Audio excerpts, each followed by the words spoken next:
Right then, Chelsea. I know it's December. I know we don't like this month of the year. I know it's getting cold. I know that we are winless in our last 3 games in all competitions since we demolished Barcelona. But please, for everything that is good in the world, can we go to Atalanta away in the Champions League? And can we please get 3 points to push us towards Champions League last 16 qualification? Yes, guys, welcome back to another video. Welcome to the George Benson football channel for your Atalanta versus Chelsea Champions League preview. We go again. It's that time of year. Every couple of days in December, you'll be seeing me previewing matches and then reviewing matches. That is what we do here on GBFC. So make sure you're subscribed to the channel so that you don't miss anything.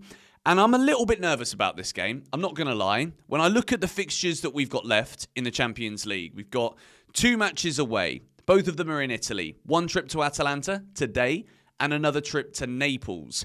We also invite Paphos, Cypriot champions, with David Luiz in their team, by the way, to Stamford Bridge. I think Chelsea needs 7 points. If we get 7 points from these remaining 3 matches, I think we'll probably qualify for the last 16 without having to play a playoff. And I say that, obviously, I always want to watch more of Chelsea, but an unnecessary match that could be against a big team. If we take a look at the Champions League table right now, Chelsea are level on points here with Atalanta with 10, but we do have a superior goal difference. There's a lot of the big boys still to play one another. We also play Napoli, who are 20th, and Paphos, who are currently 24th. So, by all accounts, there is no such thing in the Champions League as an easy game.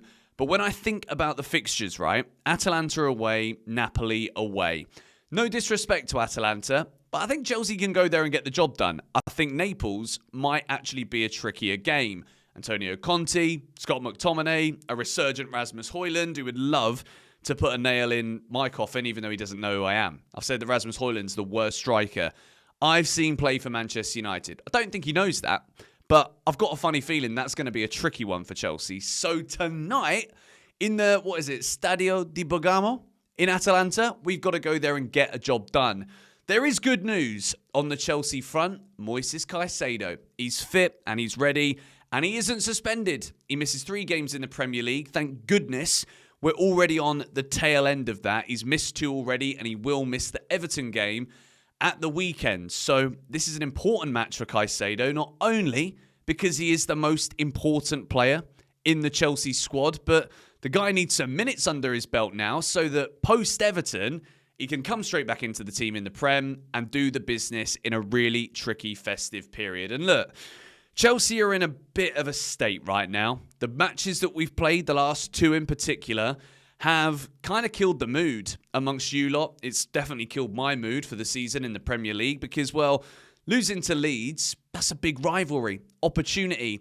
After Arsenal were beaten by Aston Villa, it was a huge opportunity at the Vitality Stadium, but we didn't fancy it. Now, in the Champions League, we're in a pretty good position. We're 7th in the table after that fantastic win that we got against Barcelona, and a win here would definitely see us stay in the top 8, which would send us through automatically to the last 16. It would also probably give us a preferential tie in that last 16 because we'd have to play one of the teams that gets through the playoff. And if we take a look here, all of the big 5, I would say right now, Arsenal, PSG, Bayern, Inter, and Real Madrid, they're all up there. I think Bayern are playing Sporting, who are 8th. Man City are currently down there in 9th. Chelsea here, this is a big one, because if Atalanta beat us, they'll leapfrog us in the group, and a draw means that we've probably got to go to Napoli and get a win if we want to qualify automatically. Now, there's some other updates here, which aren't great, to be honest, but I can understand it. And that update is that Cole Palmer missed training today. There was a live training session where, if you guys are subscribed to the Chelsea official YouTube channel, you can watch the training. Lots of people recognise quite quickly there wasn't any Cole Palmer in that training session, and apparently it's all part of the plan. It isn't a new injury, and he's going to be rested for the match coming up against Everton at the weekend. So he won't play tonight, but he'll be ready to face Everton on Saturday.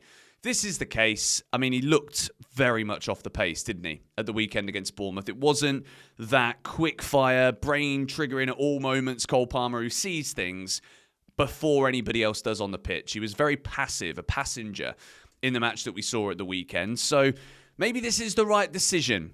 But with Caicedo back, I'm a lot more confident. When he's in the squad, when Caicedo's in the team, I genuinely believe Chelsea will win games of football. So we need this. We really need this, even if it's just for the flipping air and the mood in the room right now. So without any further ado, let's go ahead and build my Chelsea starting 11. But before we do that, make sure, if you haven't already, you check out the QR code or the links in the description. GBFC10 gets you 10% discount on everything at the Chelsea Online Megastore. With Christmas coming up, check the link down below and the QR code on the screen. Chelsea's goalkeeper is, of course, Robert Sanchez. Now, I think even by Enzo Maresca's rotational standards, right? He does it a lot.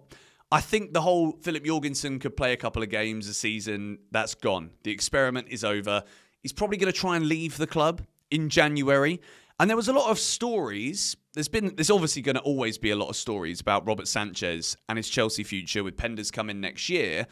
But I think Sanchez right now is a player that I've got a lot of confidence in. I don't think he's going to let us down. I think he's looked quick. He's looked agile. He's been making some great saves. And distribution-wise, he's always looking to start the attacks quickly.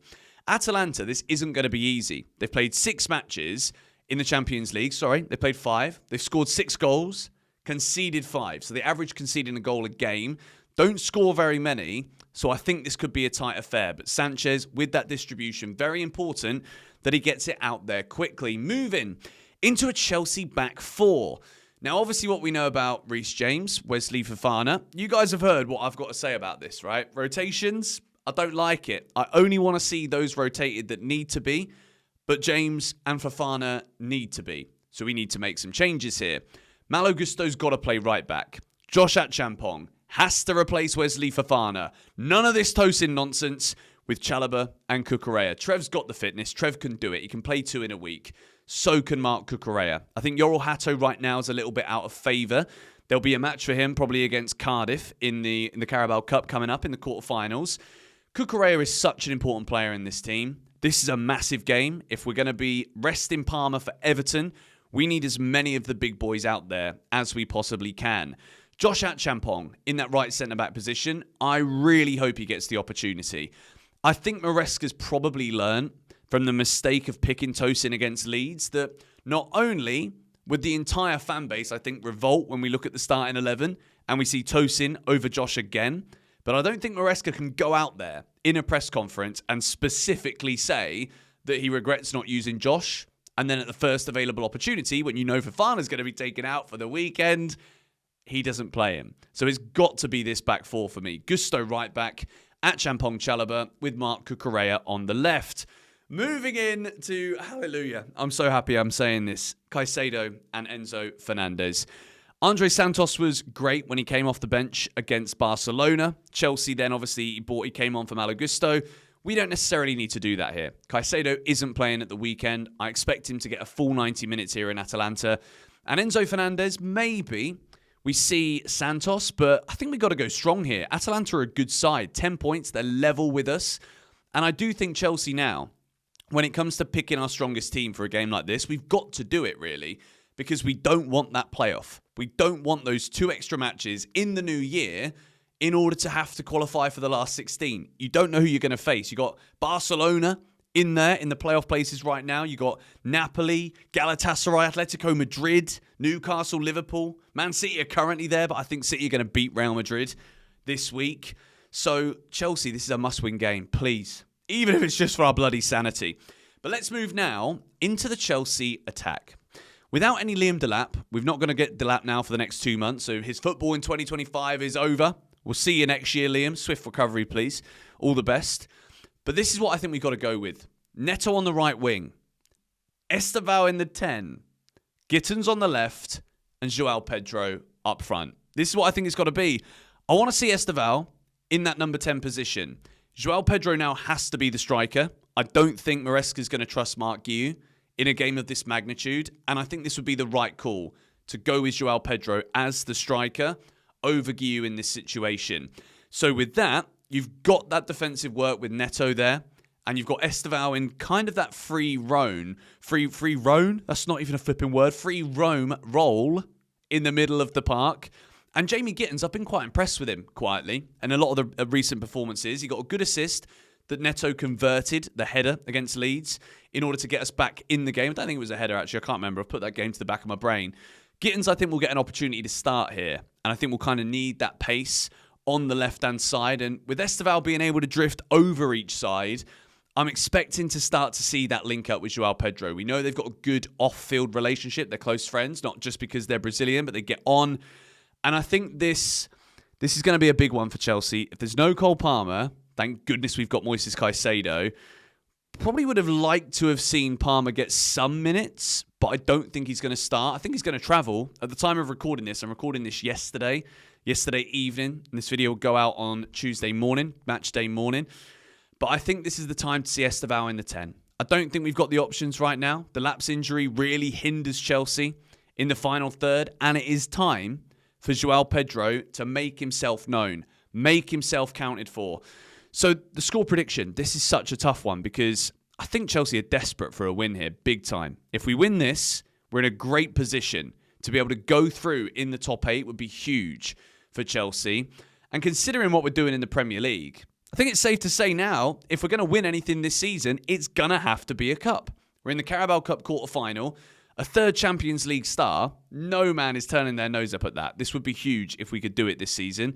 And realistically, I think we're set up brilliantly against all of the teams in Europe, better so than what we're seeing on match days in the Premier League. So my score prediction, I think it's going to be tight. I think it's going to be close, but I back this Chelsea defence. I'm going to say Atalanta 0, Chelsea 1. I think it's not going to be many chances. I think it's going to be cagey. There's been 11 goals in the 5 games Atalanta have played so far, which isn't many. Of all of the teams in the top half, they've scored the least amount of goals, but I think they've got like the second or third joint best defence. I think third joint best defence right now. Going to say 1-0, and I think João Pedro is going to get the goal. Let me know your thoughts in the comments down below.